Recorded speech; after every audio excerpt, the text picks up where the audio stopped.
touch that dial. This is not another episode of Outer Limits 213. This is Good Sports, the next generation with Dan Craven.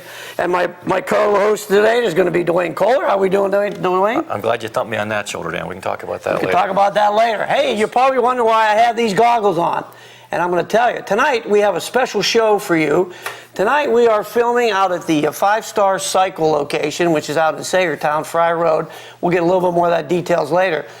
But what we're going to bring you tonight, we're going to bring you a special guest in. He'll be here shortly, and a couple other people. We're going to start talking about dirt bike riding, what it takes to be a rider, what happens when you are a rider, some safety, all that kind of good stuff. But right now I'm going to pull my goggles off because we want to talk a little bit about some other things before we get started.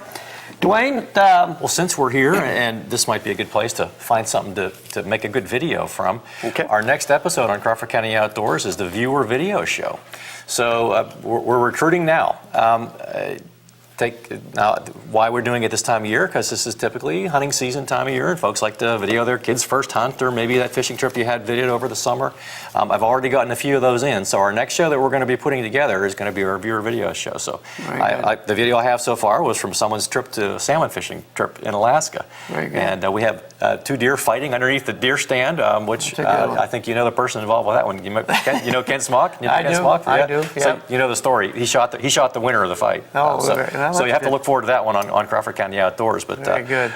Anything, your kid's first hunt, whatever you want to. Now just make sure it's safe and make sure you're following the rules, because you certainly don't count on me for all that. But we'd love to get your video on our Crawford County Outdoors series. So that's a good thing. Now's the time. Now's the time, and maybe like Dwayne said, maybe some of you people are a little bit proficient at these machines behind us, might be able to do that. Again, this is not a funniest home videos. We don't want people doing something ridiculous just to get on there and make sure it's a worthwhile type of video.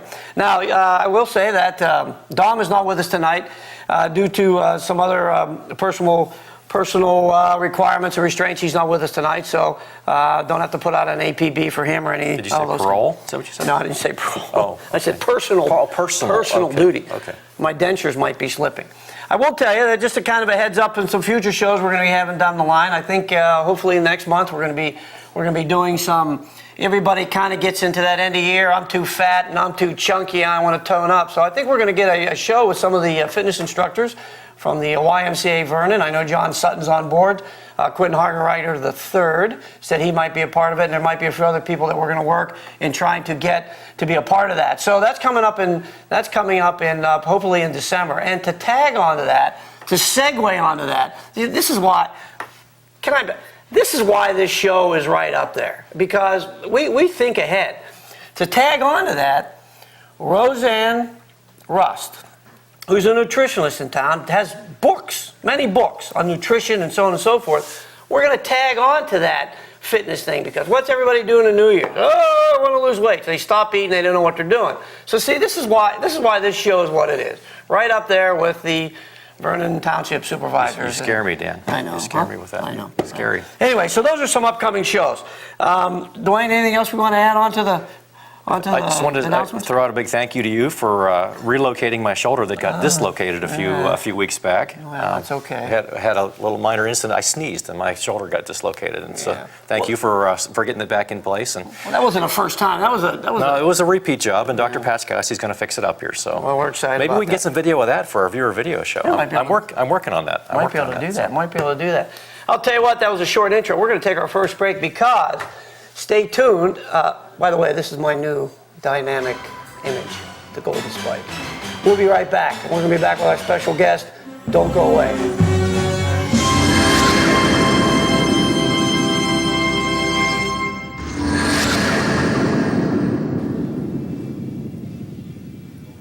Hey, welcome back to Good Sport, the Next Generation. I'm Dan Craven with my co-host Dwayne Kohler. We're back here at the 5-Star Cycle in Sagertown on Fry Road. Our special guest today, and you're going to enjoy this show. His name is Michael Damratowski. Mike, welcome to the show.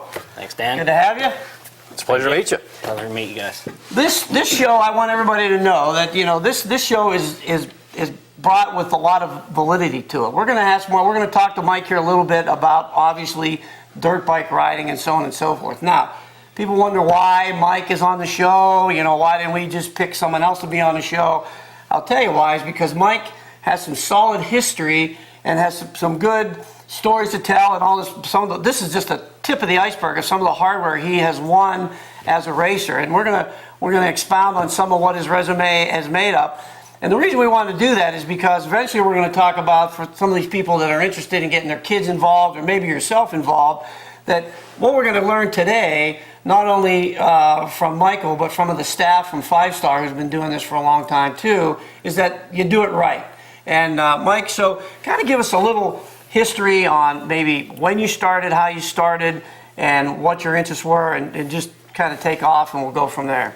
Well, the first time I was on a bike, I was 3 years old, and my dad jumped off the back and let me go, and I rode it all by myself and just went around in a circle for about 15, 20 minutes until I was done. When I was ready to stop, I fell over because I couldn't touch the ground. My dad tried to catch me, but I couldn't do it. I thought you were going to say you ran out of gas. I was going to say, no, wait for the gas to come up. I think I was too scared to run it that long, but it was such a thrill that feeling that I got that day has never left me ever since, and it's been 35 years since I've been racing on motorcycles, and it's a feeling that I just can't stop wanting to have, that I just enjoy it so much. So you've got 35 years of racing, and you're not that old. When you decided to do this, did you study it? Did you read books? Did you watch TV? What was some of the things that you learned in order for you to progress yourself as from a poor rider to an average rider to a really high-level competitive rider? I myself, with my riding, has been so lucky with just natural ability to ride that I've never really tried to practice. I never really tried to do anything except just ride it. And that's what I would do. I would just ride and ride and ride, and as you get bigger, you get a bigger bike and a bigger bike, and the natural thing is to get more cc's and more power. And once I start feeling bigger bikes and more power, I've always been a power guy, and it's not so much that I like to go super fast, but I like the acceleration. I like the feeling of the pull and the acceleration, and that's a feeling that I just can't get enough of.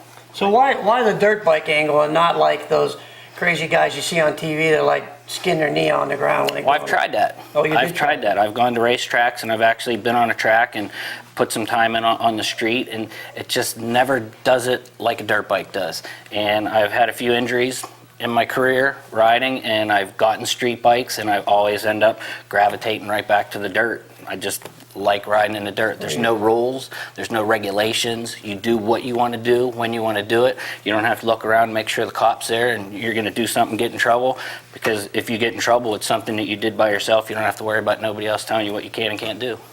Now, Dwayne, jump in anytime you have a question. I know, Dwayne, you have history on the motorcycle. I've had dirt bikes myself. Yeah, not only dirt, street bike. You've had bikes in the past. And more recently, I moved to ATV for plowing the snow and deer stand moving and bringing the deer back and all that kind of stuff. So it's been more of a utilitarian thing for me. But What? I know what you're saying when you get that feeling, that acceleration. That is something. Yeah. For the viewers out there, is there a difference? You hear the term I'm a knob. I would say that I know very little bit about this stuff, right? But is there a difference between a dirt bike versus motocross versus, or are they same thing, or are they the different type of event? Years ago, what's the history there? Wasn't that big of a difference. People would ride street bikes and they would turn them into dirt bikes because there wasn't that many different choices. Nowadays, especially with KTM, you have select motorcycles that achieve greater pleasure for the rider in different aspects of the sport, with different types of suspension, power delivery. Some of these bikes you can see have headlights and turn signals that you can ride on the road, so you can get to a different place to go to trails without having to load it up, and it's just I screwed up. That's okay. Now there are a lot of tracks around here. How does one if somebody was just going to get started, someone says, my kid's into this, where would they go? What would be the first thing you'd advise them to do? There are a lot of tracks. There used to be more, but there's still lots of local tracks. There's 3 or 4 within 50-mile radius. There's Linesville, PA, Pierpont, Ohio, TV Land, Whole Shot Raceway. There's Maple Shade just right up in, where's that up? Up in New York? Or outside New York? just outside of Corey, just Okay. right up above Corey. Yeah. And 5 Star right here has their own track. They don't actually have races all the time. There's a couple select special events they have, but we have a track right back here. And there's a couple indoor tracks now that are starting to pop up, so you can keep the sport going all winter in the snow. That's interesting, is right. I mean, so we're going to get into, how to start from the ground roots. We're going to talk about later and maybe get some of the guys here from 5 Star to help us with some of the equipment, because this changing page here a little bit, as I look around here, I mean, it literally looks like, Apollo 13 in a way, and that equipment is obvious there for a reason. And if you don't mind signing your HIPAA release here, would you, if you want to, would you talk about maybe some of the injuries that you've occurred, and then this is a dangerous activity. Sure. I mean, this is like trimming your hedge with a lawnmower. Don't try that at home. But talk about some of this. If you could talk about some of your memorable races, some of the races that weren't so memorable, maybe how you won some of this hardware, and maybe some of your crashes. Well, the sport is only as dangerous as you make it. A lot of people say that bikes are dangerous and they hurt you. The bikes don't hurt you. The people that are riding it hurt themselves. You give it too much gas, which they call whiskey throttle, and you land off a jump with the gas and you're not in the right position and you're out of control right off the bat, sure, you're going to get hurt. But if you take your time, you learn the track, you ride around, and it just comes to you. And with practice comes, better riding. And the better you get, the more you get to do, the more you want to do, and you just progress from there. So if you don't mind, if you want to talk about some of your injuries, you don't have to. Common injury with riding is a knee, because when you're riding, you go around a corner, you put your foot out for balance going around a corner. A lot of guys stick their foot and you'll get a hyperextension or tear some ligaments like that. Sometimes some collarbones, some arms or wrists when you fall to catch yourself, stuff like that. There's a rare occasion.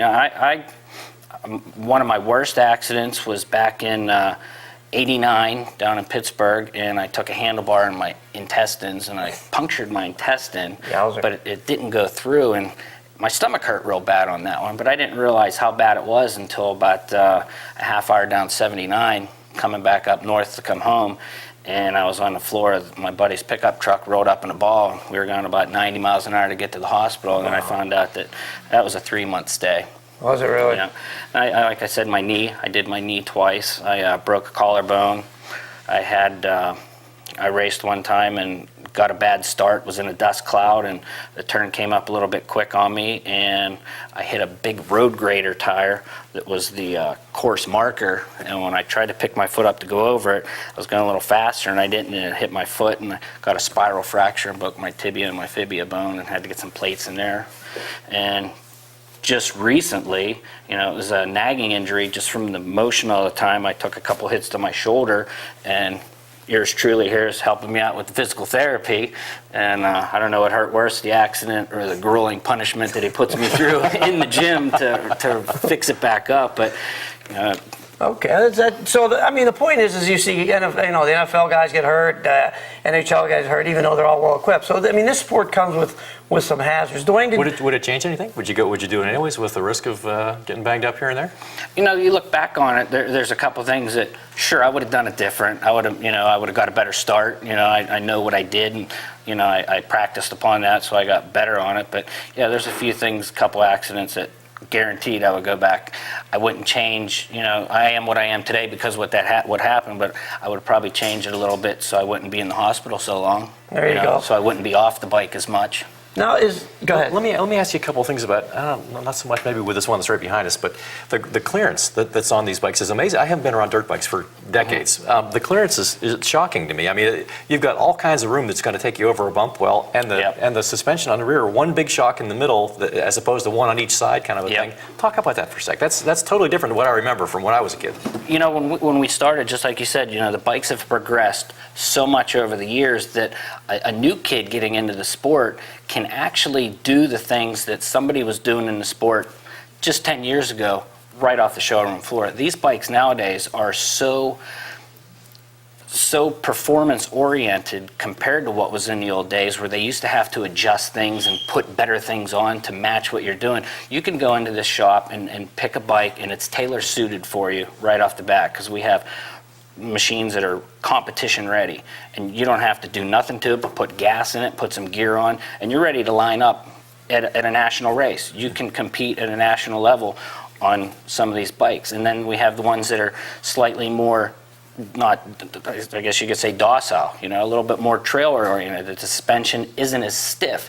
The big race bikes, you know, you go off big jumps, you got to have it real stiff so when you land you don't get out of control. And if you try to take that into the trails, you hit a little root, you know, going around a bend, it can kick you out. You have a bike made for the trails now, and the suspension is so supple that it just rolls over that stuff and you don't even notice it. But if you take that bike out on a motocross track and you go off one of the big jumps, then it hits real hard. So, but they're adjustable and you can change it like you used to. But nowadays you don't have to do that. You just buy one, make sure you get the one that's right for the sport, for the aspect of the sport that you want, and you're ready to go. Sticking in that same train, I know, you know, the clutch and the gas thing. Are they making bikes now that are automatic, so to speak? Sure, we talked about that. Yeah, it's a very nice feature now that you have that. That when a lot of guys back in the old days started, they had these old Honda 50s that you, just like a car, you put it in gear, give it the gas and go. These bikes nowadays, they put special clutches in them, and that's what happens, you know. And where that helps you out is in real technical sections. Before, when you were working the clutch, if you hit a bump or maybe you slipped off the clutch or you didn't give it enough gas or you weren't ready, you would stall it. And it would be ride or error because you didn't have the clutch in, you weren't giving enough gas. Nowadays with these automatic clutches, they just sit there and idle. You know, you don't have to do anything to them but give it the gas. So if you go into a big gully and you get bogged down and you hit the gas instead of the machine bogging out and you have to hit the clutch, it just pulls right through and it won't stall. You can't kill it. It just goes. That's impressive. That is pretty good. Yet the clutch still works like a regular clutch, so if you come up to a log and you gas it, you can hit the clutch and actually get the power up, rev the RPMs up, and get the motor spinning so you can actually conquer over a bigger obstacle with that same setup. Yeah, just switching gear, we got a couple. Talk about some of this hardware you had, some of these races. Where were they? Where were they at? And you got this Christmas tree behind us. What's that all about? My big 6-footer. Yeah, that was a GP just over, and I just brought some of the local That's his trophies. first place on it. Yes, it was. There was. Or is that you just put that on there tonight? No, I didn't. Nope. There was 65 guys, and you know, a lot of races. There's especially nowadays, there's vet classes that you have plus 25, plus 30, plus 40, plus 50. Back in the old days, they had A, B, and C. You know, you would go to a race. If you were a beginner, you raced the C class. After you race for like a year, a couple races, you know, you move up into the B class, the intermediate. Then when you know, if you're lucky enough, which I was, you know, you start racing in the A class, and that's where you get the money. So there's a couple years that I don't have any trophies because I was getting money or I was just donating. You know, it's a little bit more to race when you're racing at the higher up level, but the ones I brought here were pretty much just local ones. I raced 5 times this year, and I won 5 times. It's the first time in my life I ever did that. 5 for 5. Good percentage. Clean sweep. Years ago, I used to race a lot more than that, but you know, family, work, right, juggling things. You know, you do select events, and I did as good as I could with the help of 5-star with these motorcycles to be able to get 5 wins.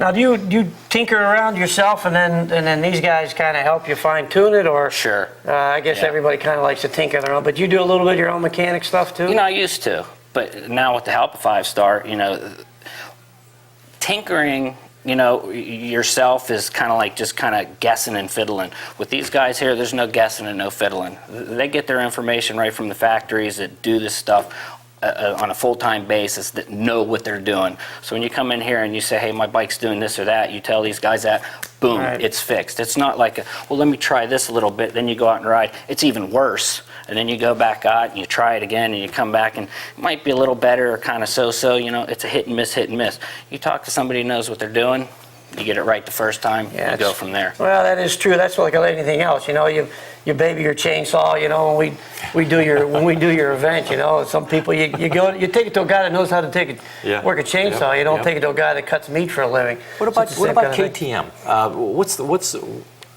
What are they all about? Race ready. Okay. They're race ready. That's what you're going to say.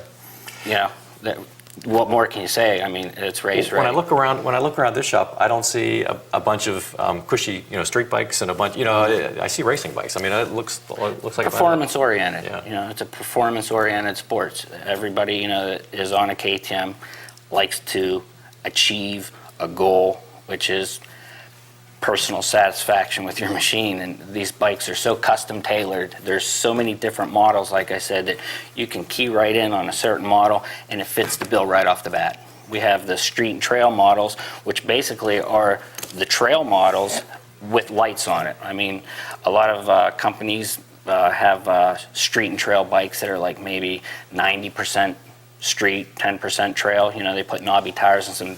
These bikes are dirt bikes, pure and simple, with turn signals on them, ready for the street. Used to be hard to do that. Anymore, these guys right off the bat. You could take it right off the showroom, you can ride that down the road, you could take it to the track. I actually personally, one of these 500s, I rode it last year at an indoor track, and what can I say, they just run. They're just a great product. From 50s to 60s, 125s, 150s, 250s, 200s, 350s, 500s, you name it. There's one, and each one of them has 3 or 4 different models for different types of terrain, racing, pleasure riding, and almost all these bikes are electric start now too. Back just a couple years ago, nobody had electric start on a dirt bike. Almost all these bikes are electric start. Hit the button and go. Now, you said you were 3 the first time you jumped on. What's Yep. what would you expect would be kind of a normal time for a kid to be real curious and to get them started? 5, 6 years old, as soon as they're old enough to sit there and watch TV and see some guys riding around, or, like my son does, he since he was first born, when he was 3 or 4 days old, I took him for a ride on a bike. I had a papoose on and he was hanging on me and I rode him around the yard and he would fall asleep. I put him to sleep riding on my bike. Now, you talked before about some local tracks. Are there clubs at these places? Sure. So is there a club here? Is there? Yep. They have their own club right behind the shop here called Hillside, and they run a track up there that there's a yearly fee, which goes directly to the track to keep it up, to keep it groomed, to keep gas in the tractors and the chainsaws, to keep the trees off it and disc it up so there's no ruts. And and every year, everybody's dues that are in there, they have a guy come in here and just do the track up again and add more to it to make it better and better every year. So if somebody was interested in that, they would just call 5 Star, or Sure. they could just stop in and say, look, how do I get in your club? Yep. And these people would be able, okay, so that's good to know. I mean, some of your local people, I know that I ride a bicycle, a street bike, but when I say a road bike, I mean like a bicycle 10 road speed. bike. Well, actually it's 21 or 26 or whatever it is. But it's a good Trek bike. It's a $1,300 bicycle. But there are people that, you wouldn't call them clubs, but they get together 2 or 3 times a week in town, and they go out and ride with people because that's sometimes more enjoyable than riding yourself. And so some of you people out there that are into riding this stuff, and you don't want to. And I would think it's kind of like cutting down a tree. Maybe when you're running through the woods, maybe it's safety in numbers. So maybe you're looking for someone to ride with, and if you're in the area, 5 Star is a place to come to and see about joining their club. I mean, and we go around, we'll see some stuff that they can sell here, but sometimes that might be a good way of doing things. So It's a real good keep idea. that in mind. It's a very good idea. Yeah. Okay. Very good. Now. Like mine stay together. Good stuff. Now, let me ask you this. You were talking about, there's no police, but when you're doing these cross-country races, I mean, if you're driving, I mean, is there any way is there any judges or rules? I mean, if you were driving by somebody and you didn't like them, can you just kick them off the trail with your foot or something? Sure, there are You people. can do that? I mean, is that legal? Well, if you don't get caught, it's under not the a foul, radar. right? There's a lot of people that have reputations for riding and doing stuff like that. And I myself personally have never had a reputation for doing that. But push comes to shove. If it happens to you, you got to give it back. You can't Understood. just let somebody do that to you. And when you're on a race, it's when the gate drops, it's on until you see the checkered flag. And there ain't no messing around. It's a race. And actually, not even as the race point of it, but a lot of people that enjoy riding on tracks, and some tracks don't let you ride on it unless you're racing. Some guys just go to the track to ride on it during a race. They'll go into beginner class and just ride around. Is there some, I mean, let's say that, you're coming through the woods and somebody unfortunately crashes in front of you. Is there some unwritten law that, like, if the goalie's out of the crease, you shouldn't hit him and high. There's some unwritten laws in certain sports. So if someone's laying like across the track, you try to avoid them at all costs. You don't use them as a speed bump to fly over. You probably want to get yourself, if it's you want to get yourself out of the travel lane as quick as you can. Normally, though, if you see somebody, if you're at a track, there's enough people there that, somebody's going to help somebody. If somebody crashes in front of you and you hit them, you kind of, hey, you okay? Usually they're like, yeah, go ahead, I'm all right. And, you just kind of take off. But most of the time, if it's a serious injury, they'll red flag the race and they'll stop and you get to start all over. But if you're just out in the woods trail riding, sure, something happens. And it's happened to me a couple times. We had to drag somebody out or call an ambulance or, do something. But, yeah, it's a personal thing that, if somebody gets hurt, you help them out. We had talked earlier before the show. You had said that there was not only these bikes are made for speed and power and going through dirt and flying through the air. We've all seen that on TV. But I thought that at one point you had mentioned there are some finesse type of activities and skills where you try to go as slow as you can, weave between. Talk a little bit about that, because I think something like that. You see the people down at PennDOT and you're going through the cone, because there's more to bikes than just getting on and going speed. Yeah, sure. There's that. Talk a little bit about that as well. Yeah, there's a bunch of different types of competitions. I actually have this little trophy and this medallion right here. I have one more, but I couldn't find it. I started just a couple years ago doing a new sport for myself that actually was around almost before these motocrossers, called trials, and that's what they're doing now that we have a trials bike over here, 5-star, selling these bikes that they actually set up a loop, and within the loop there are 8 different sections, and it's not a speed thing at all. It's a nice pace, whatever you want to do, but when you go into these sections, it's almost like golf. It's a point race, and when you go in the gate, they set it up so rough and gnarly, with different classes, of course, for beginner, intermediate, all the way up to the expert, that they throw everything but the kitchen sink at you, trying to get your feet down. And you have to go through those sections, and you have to go real slow because there's very tight turns. It takes a lot of balance, and you have to go over logs, up some hills, through a creek, and you have to stop real sharp and turn and do a 90-degree turn to come right back up where you came down. And it takes a lot of finesse, and it's a lot harder to go slow than it is to go fast. With one of these big bikes, if you start getting into trouble, you can just gas it, and sometimes it'll pull you through. If you're lucky, sometimes it don't. When you're on a trials bike, the feeling that you get when you're just about to lose control on a big bike is the feeling that you get almost the whole time you ride one of those, that you have to be on top of your game 24/7. There's no resting. Let me ask you this real quick. With regards to people, again, we're right before Christmas. The kid wants a dirt bike, yada yada yada. But is it more important to get a bike that's age appropriate or size appropriate? So you may have a kid that's 10 years old and he might be 6'5", but is he old enough to handle that much power on a bigger bike? So I know it's important to get the right size, but what are some determining factors that people should be aware of when they're going to go? The smartest thing to do is come here, or to somewhere that knows what they're doing. But if someone was like, oh, well, Johnny had a bike, how's one going to fit a bike on a kid or a person or a man or whatever? You definitely want to start out being totally comfortable. If you get a bike that's too big and they can hardly touch the ground and they're on their tippy toes, they're not going to be super confident, and it's going to affect the way they ride. You get a bike a little smaller, and any one of these bikes, they have the technology now that they can adjust the suspension on it, and they can lower it right down and make it so they can touch. And all these littler bikes have adjustable forks that you can pull in up and in. You have different seat heights. You have the stock seat. You can put a taller one. You can put a lower one on it. You can put different foot pegs on it.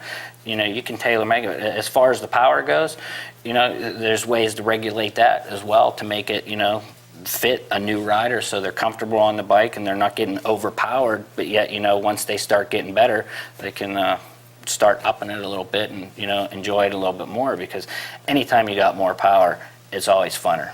Well, yeah, I'm sure. I know we don't want everybody looking like the clowns in the Christmas parade. The 6-foot guy on a 4-foot bike.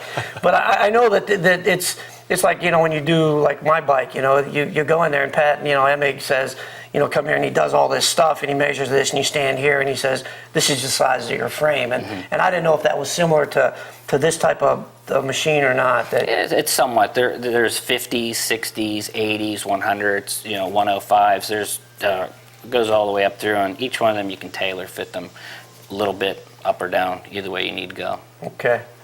All right, good. Anything else, Dwayne? No, I started off with 70 myself, and then I went to 185, and then 500, and now four-wheeler. So. Anything else you want to add before we get to our second break? And I think when we come back from our next break, I think we're going to get a staff member to come in from 5 Star, because I think what we want to do is get some stuff, some equipment, and kind of give everybody the heads up on what you should be wearing, why you should be wearing it. Not because it looks cool, but there's a reason for everything. That's a big part of it. I know. And all this stuff looks really cool when it's on. And when you get all your gear on, I'm sure it just makes you feel like you're just ready to go. Well, no, I mean, it's cool. I mean, you play as good as you look, and you hear that. But there's a lot of equipment here that I wouldn't expect it to see. There's something over there that looks like a shark's jaw. Neck brace. Yeah, we're going to have to talk about that. And maybe we can get some of that equipment here, and we can talk about that, get somebody from 5 Star that's up to speed with that as well. And I think that's important. But you want to add anything, kind of throw any other tidbits out, how like you're the best guy in Crawford County, any of that stuff? Could have been back in the day. Anymore, I'm just another guy that's riding a bike, and I don't plan on stopping. Well, that's good. That's a good thing. I mean, good for you, and it's good to have you on. All right, with that, we're going to go through our second break, and we'll be back. We're going to have somebody from the 5 Star staff. Mike's going to be back with us, Dwayne, as usual. And we're going to talk about some of the equipment that you need to really consider about driving, because you only have one body, right? And you got to protect it. Okay, so we'll be right back.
Hi, I'm Dan Krebs, and welcome back to Good Sports and Next Generation. You can see we got a few extra people here on the set. To my right is Phil Patton. Glad to have you out here. I believe you're the owner of the 5 Star Yes.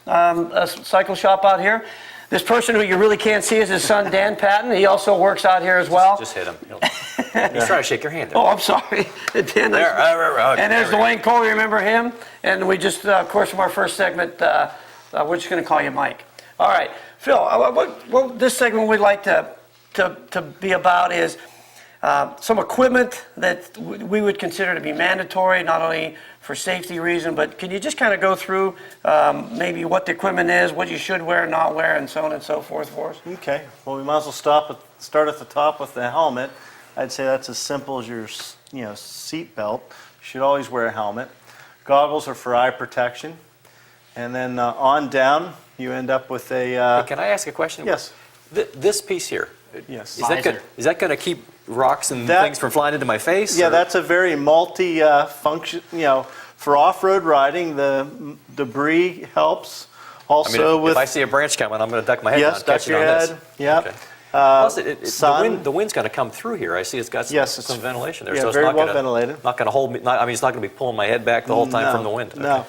And then actually, with his eyes, if you see, we have many layers of This vision. first one gets covered with mud, gets scratched up or whatever, and then Yep. whoosh, just tear away. Yeah, so you keep riding, and he's got Nice. quite a stack of them there. And the helmet's real well ventilated. You can Now, breathe real. this is rigid enough, and it's got like some mesh in here. It's going to keep a flying branch or flying rock or Yes. whatever from knocking my But teeth, still right? let the air in so you But can you're breathe. okay. Yeah. Okay. Keep it cold. And then, of course, always make sure your helmet's fastened, buckled underneath your chin. What about fogging up? Are those goggles going to fog up on you? And nowadays, the way the venting is, sometimes they do, but as soon as you put them on, you go riding. The way they are now, it's not like it used to be. Very little fogging. So basically, Very user-friendly. Basically, there's no excuse not to wear the goggles. You shouldn't say I couldn't wear goggles because I can't see. They're getting dirty. I mean, you get 2 eyes. That's it. And so you need to wear the goggles, and there's a perfect reason why you wear them. So. Yep. No fog, you can rip the dirt off, so Yep. wear them. That's important. Talk a second about how do you fit somebody for the helmet? What's the? I mean, is it to be real tight? In certain areas? Or? Comfort, a lot of times when they come in, we can size them up by trying a few on and really see for comfort, fit, and I mean, I'm not being. Some guys like that's a little moving with his tighter. head. I mean, it's not flopping around in his head. That's what you're going for there. right, exactly, yeah. Some guys like it a little tighter. Some guys like it a little looser. Yeah. Yeah. A little preference. The material itself, the exterior of this, Numerous different kinds. Are there options? Carbon fiber, Okay. Kevlar, good plastic. There's combinations of the two. you're Kevlar trading off and- weight and you're trading off Sure, strength. and it has to do with pricing too. There's Okay. and Snell approved and Different ratings, there's different yes. ratings. DOT approved. They drop tested on something with like a 55-gallon drum full of bricks. To make sure your head's gonna and that's what you want. See, now I'm about the graphics too. I mean, that one looks really cool. Is there like if you're racing for KTM? I mean, is it I myself, I like to have everything match real nice. I like it to match. Some guys like to have the helmet match the bike with different gear. It's personal preference once again, wild is loud. And when you go out to the track and you're doing good, you want people to see you. You like to be fancy. It's all part of the game. There you go. And then the chest protector. Is this part of the chest That's a protector? neck brace. Those are starting to come out just recently.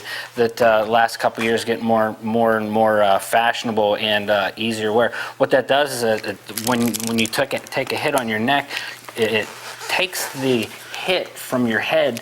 It eliminates the neck pressure coming all the way down. The helmet hits the bracing, and then you don't have compression fractures in your neck. It's a pretty I good would think device. you get a lot of that when you're Sure. landing and stuff. And when you go off and you go down, you hit.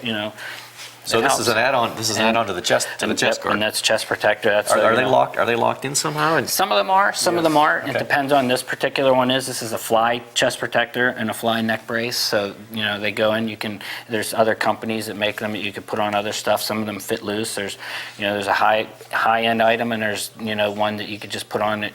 A little cheaper, but they're not cheap. But you only got one neck. So there you go. so you don't have a mountain of padding in there, but it's not necessarily about padding. It's Exactly. about over motion in one kind of direction or another That direction. keeps your neck from compressing it. Okay. Keeps it up. Now the same with this. I mean, that's got a little bit of give to it. Sure, and there's padding on the back of that too, and that is there's a couple reasons for that. If you get hit too far, hit hit the handlebars. the handlebars. If you're racing and somebody's in front of you and they're peeling out and they shoot rocks at You you, get some stuff flying you up definitely there, want to wear that. And it has arm guard and the shoulder guard, and you can see on the back. If you land on your back, it helps you out right there too. Supports your, protects your whole back, and it's all totally adjustable. And there's different sizes, colors.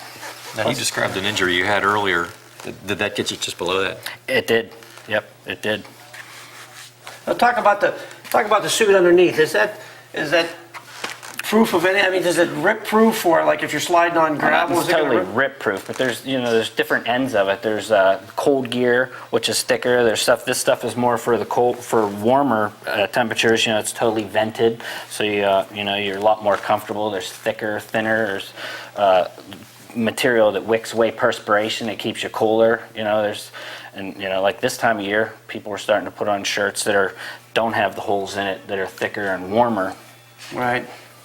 It will hold up to a pretty good, Sure. tethering. Sure. Going through some brush, Yeah, I was gonna some say like some thorns briars and stuff like that. Briars, I yeah. did some mountain biking, bicycling. and, Sure. You You have a get ripped T-shirt up. on. They get, you get your arm all scratched up. This, might get a little scratch, but it'll pull the material Right. away, and it's what it's designed for. Those guys in the laboratory, they know what they're doing. I'm telling you. And it's the same with the pants. Same thing on the you know. gloves here too. You've got Sure. some rigidness on the outside there, but a fabric that's not going to. That breathes and moves comfortably, lets you grab on and less fatigue. On your Yeah, no, what KTMs are the here, they've got palms look a like? hand guard built into protect your knuckles. Exactly. So Yep. all You don't work have to have together. you don't have a massive padding on the back of your hand when you got a guard that's built Exactly. on your shape. And when you have that on there, you can wear a glove that's a little bit thinner, that has a little bit less protection, that's more comfortable. But if you don't have those guards on there, they make them with bigger pads. okay. You know, personal preference. And there's a once little again. pads. I see it like on my biking gloves. Keep the There's blisters. a lot of pads. I mean, because we're leaning on them more than Yep. I get. But yeah, there's a little bit there, but not much. But there's some padding on the hands Yeah, too. keeps the blisters up. Alrighty. then And then the the boots. watch, does that come with the Boots. suit? I gotta have a watch? Keep your lap or what the? Yeah.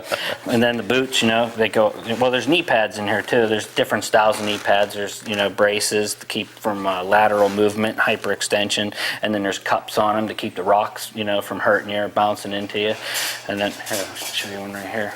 On these boots, you're not going to have a lot of tread like you're going to be climbing up a hill on your feet here. You're Well, going to have this tread's made to go kind of one way, so you Okay. don't catch your foot. And as with the different styles of bike, this boot is more of a That's motocross good. Never boot. knew that. So you slide along, but then they have the Almost Enduro like fish soles scales almost. that have more of a grip. So if you have to walk with it or do something, you get more traction. But when you have traction, it holds mud in your shoe. And when you have mud in your shoe, it gets heavy. And when you're Right. racing certain kind of races, you don't want the mud sticking on you because you're just dabbing it. And here's a knee brace, which has an incorporated knee cup. So if a rock hits you, you ever get hit in the knee with a rock? It hurts. I got hit in the knee with a You shortstop hit this guy shoulder. with a hammer with this. Wasn't fun. You hit him with a hammer and he's going to keep on going. I know. Well, And these new braces, they have these hinges on the side. It keeps you from hyperextending. Sure. And it still allows the freedom of any type of movement that you want. I like You it. know, either way. Now, you have motion in your foot, right? Because they always tell me 1 down and 5 up. What the Yep, hell? I sure. don't know what that means, but I know what that means. But you got to be able to move Yep. your foot to switch the gear. Yeah, you actually have very, Yeah. very good. And again, even with every company too, there's different degrees of flexibility. You can get a boot that's totally stiff, and some guys like that, and some guys like a boot that moves a little bit more. These are more of a hybrid. They have a rubber, a hinge, so to speak, where you can move it around, yet it's still real hard, and you know everything is totally protected. And then they make a boot that is all leather. So they kind of buckle like ski boots do in a way. Yes. Exactly. Now there's no air cells in there that you would blow up because because I know some skates you pump up and you can have. See, this is a leather one, and this has way more flex than that, and almost the same amount of protection, but maybe a little lighter, a little heavier, depending on what you want. But you know, it just depends on what you like you and look like. actually what you're doing. I mean, if you're not into serious hardcore riding and stuff, this boot could be a little bit more comfortable for you. But you got to try them both on and see what you like. Which leads me to my next question, Phil, and I'm gonna bring this one to you, and just so, again, this is probably for more of the newcomers or some other people out there. Let's say I walked in, I just come in today, and I said, look, I want to do this, and you're gonna put me in a set of gear here. What's an average price range I'm looking at from head to toe to buy this stuff? Completely with knee braces, neck brace, and everything, I would say you could be $1,000 to $1,500. Yeah, and in the big scheme of things, that's like hard. I mean, that seems like a lot of money, but when you're talking about broken collarbones and knees and everything, I mean, there are going to be accidents, but that's the kind of safety stuff you need, I would think, and I think if you're going to jump into that sport, I mean, you'd be willing to pay that kind of cash. This stuff lasts too, Yeah, the oh, I'm stuff sure. that you can use this stuff for years to come. And a lot of the stuff, for the smaller kids when you buy it, hand them down. They outlast the kids when you get a size 5 little kid's foot. When they grow Right. out of it, then you give it to little brother, then an older brother gets the new boot. That's what we did when I was growing up. And there's such an organization for that. There's all the, Sure. it's like you said, groups of guys get together to go bicycling. Same Right. thing with the, Right. all we call them mini dads and mini moms. Right. Everybody makes friends and they hang out and Yep. they know where all the boots and helmets are headed next. That's a good But thing. really, that outfit there is pretty much as comfortable as your slippers and your pajamas to wear all day long. That's The helmet, one thing we didn't talk, the liner inside it and the paddings all snap out, throw in the washing machine. Helmets back in the old days, they got funky. There was That was nothing you it. could do. You could clean them out a little bit, but those things all comes out, and you can actually, like you were saying, for sizing, you can get bigger cheek pads, you can get a thicker There it head is. pad to fit certain peanuts. Yeah, very good. We can show them one from the 70s. Yeah, those little, Yeah. those little helmet things. Yeah. Oh, there you are. How'd you feel good to get out of all that stuff? It's all right. That's good. So you get a chance to ride, do you? I'm sure you do, right? I mean, it's part of As the family. often as possible. Yeah. That's a good thing. All right, good. Never enough, right? Never enough. Never no. enough. Never. Well, I appreciate Never. you modeling the stuff. How long does it take to break in this stuff? I mean, does it take a while? Is it like any other new pair of stuff, or Ready is to it go. pretty much Ready to go. ready yeah. to go? Ready to go. Yeah, Yeah. that's a nice boot right there. You want to hold that there? dude? Back in the old days, you used to get these boots, and they were like old lineman boots. The trick was people would put them in a bathtub overnight, get them totally soaked, put them on your foot, and go riding for a day, and then they would dry out and fit to your foot. Hit your foot, yeah. That wasn't, the best way to do things. Nowadays, this thing's ready to go right out of the box. Yeah, I hear you. Dwayne, anything else about the equipment end of things? Yeah, this here? is fun. This is fun stuff. Yeah, I'm with you. Get the right gear. If you're going to do it, put that in the budget. Yeah, if you're playing hockey, you get the right gear, and it's going to cost Sure. you the same stuff. You're going to go skiing. All those skiers out there wear a helmet. Got the same thing. Quickly before we leave, Phil, I want just to expand a little bit, if you would, on the business here. I mean, how long you been here? What's some of the history, as much as you want to elaborate on? Just to give everybody an idea what's going on here at Five Star. Okay. We've been in business since 1990.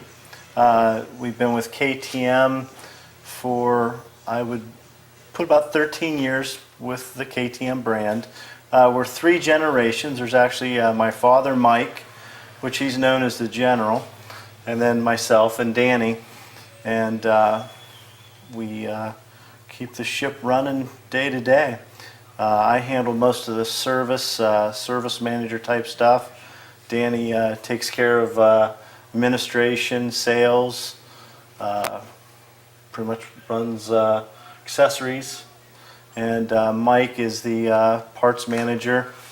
And Bet you there's an interesting story about the name Five Star, where that came from.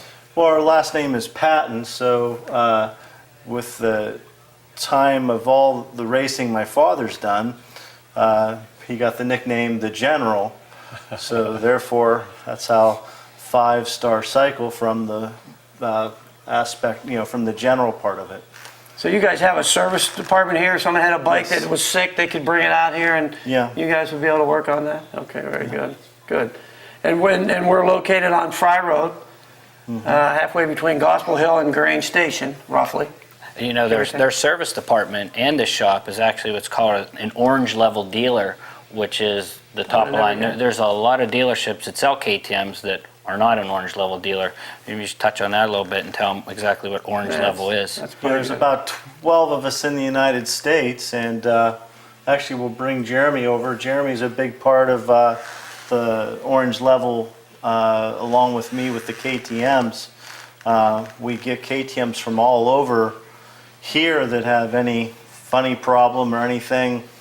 They're told to bring them to us, and Jeremy there is The head wrench. Now, you have to, one of the best in the land. does he have to go? Does he have to go to a special class, and you have to do all Yes, that? yes, Get the hours. certificate. Yep. That's Oh, yeah, excellent. we both take schooling every year. They do it all. Yeah, so I mean, this is where it's at. I mean, this is good. And there's a website. It's pretty straightforward. www.5starcycle.com. See how easy that was? Look it up on the website, and if you get a chance, come on out here and visit them if you're interested in this sport. I don't know, Dwayne, you can echo or disagree with me, but again, I mean, this is something that appears to be dangerous on the outside, and it is, and so's running a chainsaw, so's any activity. But if you start right, and these people will help you start right and understand how to do it, it can actually be fun. Me personally, I choose to do some other things, but I think it's good that we kind of put this out here. Get a Dwayne? machine that fits you, get the right safety gear, That's and right. hey, have fun. That's right. That's it. And there's a lot of opportunities. You guys might not be aware. You guys are familiar with the group Abate, or it's Yep, A-bait. Abate. It's like what American Bikers Aim Towards Education, Yep. and they do a lot of things. And I think that's what these people are about here too. They're going to educate you. They're going to teach you to do it right, and so on and so forth. Okay, so I think we just about at the end of our time. Again, I'm just going to close on behalf of 5 Star Cycle. Mike, I appreciate you being a part of it. Glad to do it. I really appreciate it. Dan, thanks for being our model. I'm sorry, Jeremy. Jeremy, again, if you have any woes, your bike seems to be having the blues, give these guys a call. Dwayne, as always. Until next time, see you later.